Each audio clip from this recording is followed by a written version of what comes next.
You know Steve Jobs, the genius who created the iPhone, passed away from pancreatic cancer. But did you know that his disease was actually an extremely rare form, one that could have been cured if operated on early? And today, we will open Steve Jobs' medical file to understand why he delayed that fateful surgery for 9 months, and what costly lessons his illness has left for all of us. I'm Dr. Minions, a master of medicine specializing in emergency and critical care, and today we will explore pancreatic cancer. If you're busy, please save this video to watch later when you have time. In October 2003, in a quiet examination room, fate dealt Steve Jobs 2 cards. The first card was one of incredible luck, a rare mistake by death itself. The doctors informed him that he had a tumor in his pancreas, but it was not the death sentence named pancreatic ductal adenocarcinoma that 95% of other patients contract. No, he had a pancreatic neuroendocrine tumor, pNET, a rare, slow-growing type, and most importantly, completely curable if operated on early. It was a golden opportunity, an unexpected escape route from a disease widely considered incurable. The second card was the advice of medicine, a clear and proven path: immediate surgery. Remove the tumor while it was still localized, and he could very well live a full life. But Steve Jobs, a man who had spent his entire life thinking different and challenging every rule, did not choose that path. He placed a bet with death. For 9 fateful months, he refused the operating table, refused conventional medicine. Instead, he embarked on his own experiment: a strict vegan diet, fruit juices and acupuncture and other alternative therapies.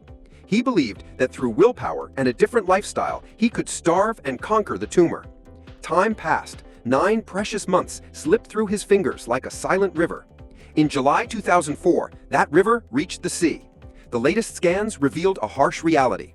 Not only had the tumor not disappeared, but it had grown larger. Late-stage regret had arrived. Steve Jobs finally agreed to surgery. A Whipple procedure, one of the most complex surgeries of the abdomen, was performed. But the golden window for a complete cure may have already begun to close. From here, the battle entered a new, much more difficult chapter. In 2009, the ghost of cancer returned. This time, it had metastasized to his liver. He had to undergo a liver transplant, a controversial and risky solution, a final attempt to clutch at life. And then, on October 5, 2011, that journey came to an end. Steve Jobs passed away, nearly 8 years after his diagnosis. A journey longer than the prognosis for typical pancreatic cancer, but a regrettable outcome for a battle that could have been won. Imagine the pancreas is a multifunctional factory about 15 centimeters long, nestled deep behind the stomach. It has 2 independent workshops. The exocrine workshop produces powerful digestive enzymes that are released into the small intestine to break down food into small particles the body can absorb. The endocrine workshop produces hormones, most famously insulin and glucagon, to control blood sugar levels and keep the body's engine running smoothly.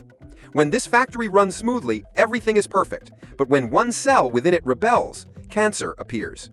This is the key difference in pancreatic cancer. Type 1, 95%, pancreatic ductal adenocarcinoma, extremely aggressive, with a very poor prognosis and a 5-year survival rate of less than 10%. Type 2, rare, 3 to 5%, pancreatic neuroendocrine tumor, pNET. This is the type Steve Jobs had.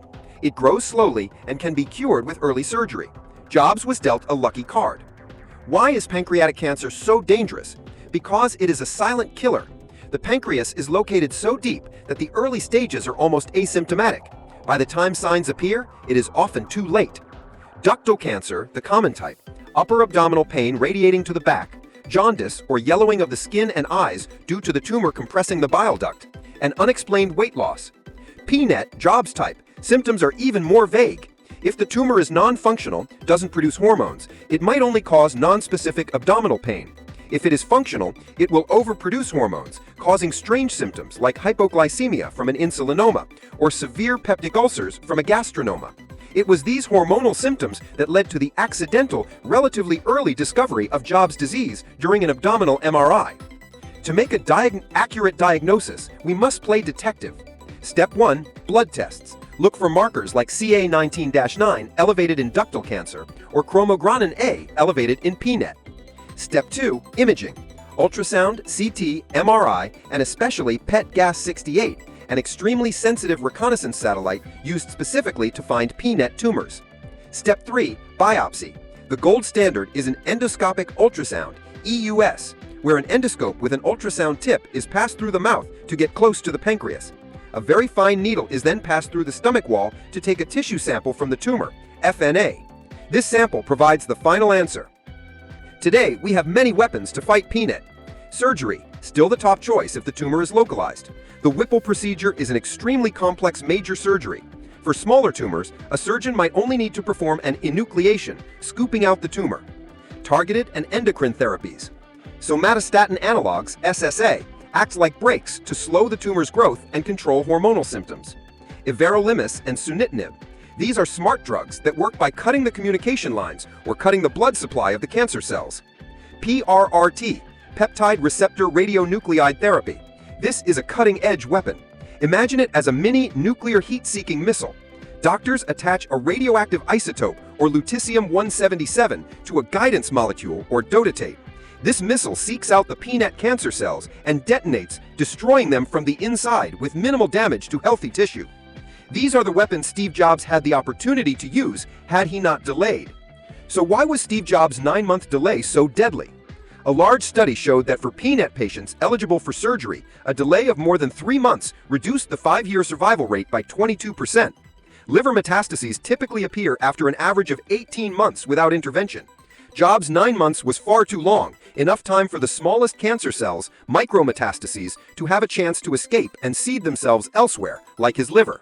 This is the most costly lesson. A healthy diet and a scientific lifestyle are wonderful companions, but they cannot replace conventional medicine, especially surgery, when we have the chance to cure a disease. And if you don't know about the Crohn's disease that Mr. Beast has, click on this video.